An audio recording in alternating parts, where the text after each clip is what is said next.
Happy International Children's Book Day. International means all across the world today, people are celebrating children's books. And it's to help inspire reading and imagination in children. To be quite honest, some of my most favorite books are children's books, so it works for adults too.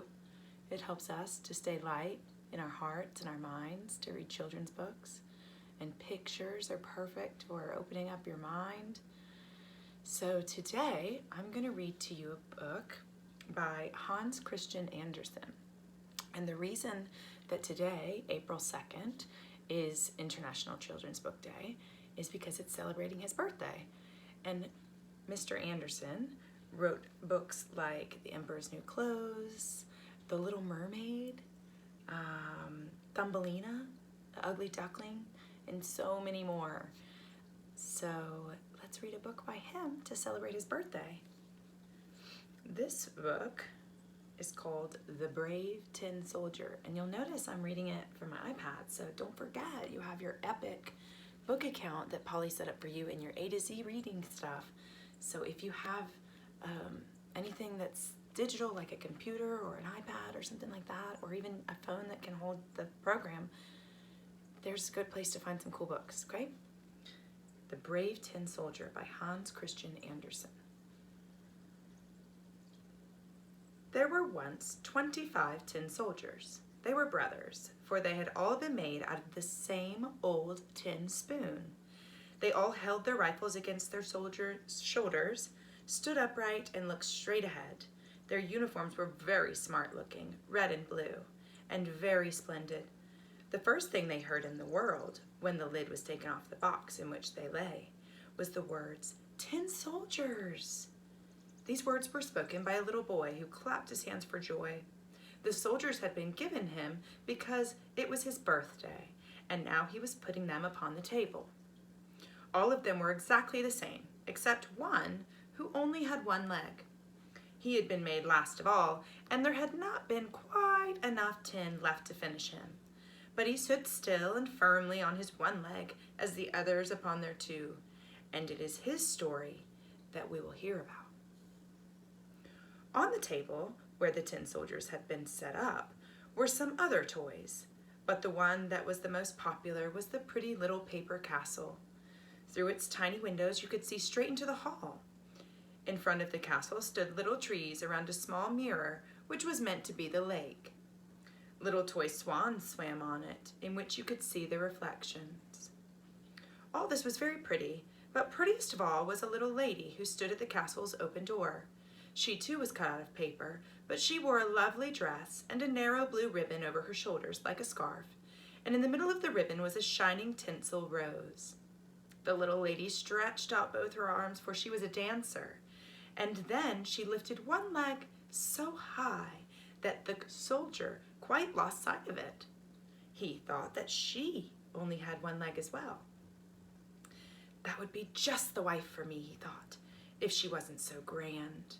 But she lives in a castle, while I only have a box, and there are 25 of us in that. It would be no place for a lady. Still, I must try to meet her. He lay down behind the snuff box on the table, and from there he could easily watch the dainty little lady, who still remained standing on one leg without losing her balance. When the evening came, all the other tin soldiers were put away in their box, and the people in the house went to bed. Now it was time for the toys to begin to play. They visited each other, sometimes had fights, and gave balls. The little tin soldier rattled in the box, for they wanted to join in the rest, but they could not lift the lid off of their box. The nutcracker did somersaults, and the pencil jumped about in a funny way. They made such a noise that the canary woke and began to speak. The only ones who did not move from their places were our little tin soldier and the lady dancer. She stood on tiptoe and outstretched her arms, and he never once turned away his eyes from her. The clock struck 12 o'clock, and suddenly there was a crash. Up sprang the lid of the box that the soldier was hiding behind. Out popped a goblin, for the box was a jack-in-the-box. "Tin soldier," said the goblin, "keep your eyes to yourself. Do not look at something nothing to do with you." But the tin soldier pretended not to hear. "Only wait, then, till tomorrow," remarked the goblin. Next morning, when the children got up, the tin soldier was placed on the windowsill, and whether it was the goblin or the wind that did it, all at once the window flew open and the tin soldier fell headfirst out into the street below. It was a big fall. Over and over he turned in the air, till at last he landed. His cap and rifle stuck between the paving stones, while his one leg stood upright in the air. The little boy came down at once to look for him, but he could not find him.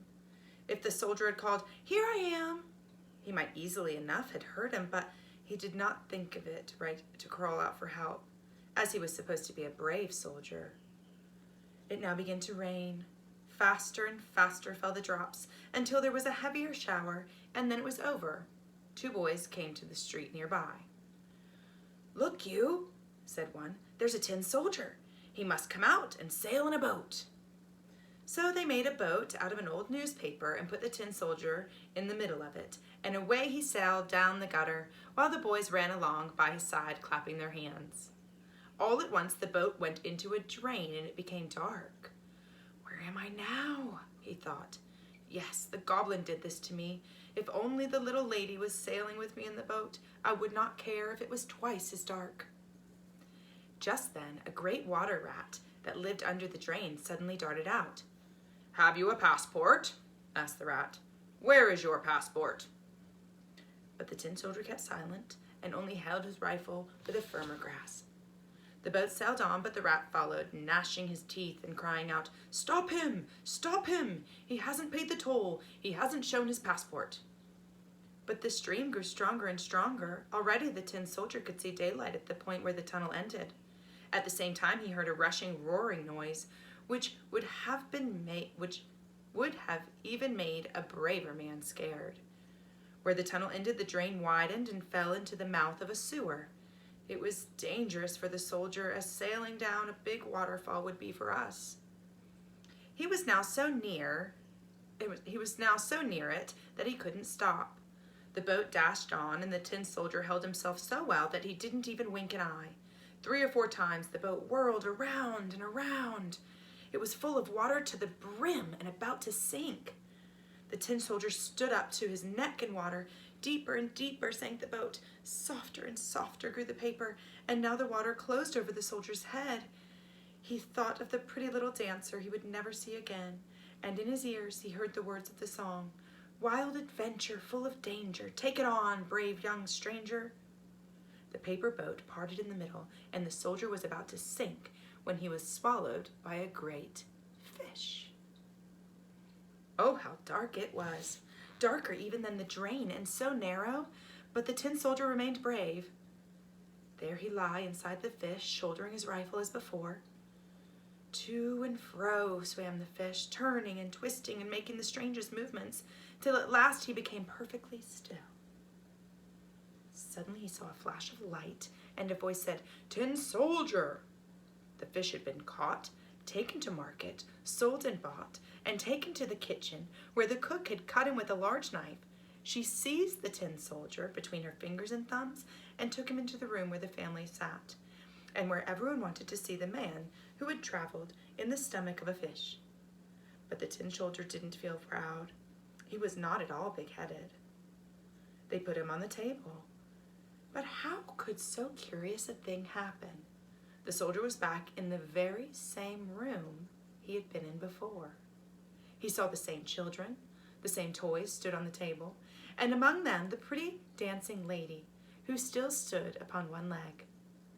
She too was always the same, never changing. That touched the tin soldier's heart. He could have wept tin tears, but that would not have been right. He looked at her, she looked at him, but neither spoke a word. He could feel warm, loving glow coming from her, and thought that his heart might burst. And now one of the little boys took the tin soldier and threw him into the stove. He gave no reason for doing it, but no doubt the goblin had something to do with it. The tin soldier stood now a blaze of red light. It was so hot, but he didn't know if it came from the fire or from the love in his heart. He saw that the colors were gone from his uniform, but whether that had happened on the journey or not, no one could say. He looked at the little lady, she looked at him, and he felt himself melting. Still he stood firm as ever, with his rifle on his shoulder. Then suddenly the door flew open, the wind caught the dancer, and she flew straight into the stove to the tin soldier. She wrapped around him, and they merged together as they melted. Never had the tin little soldier ever felt happier. The next day the maid was cleaning out the ashes of the stove. She found the soldier melted now into the shape of a little tin heart wrapped around the dancer's tinsel rose. The maid liked it very much. She thought it looked so pretty. She had it put onto a chain, and from then and always on, wore it around her neck. I think that's such a beautiful story. So maybe today you guys can come up with a great story that has a beginning, a middle, an end, some characters, setting, and a problem and a solution. Right? Have fun. Stay creative. Happy Children's Book Day. Bye, guys.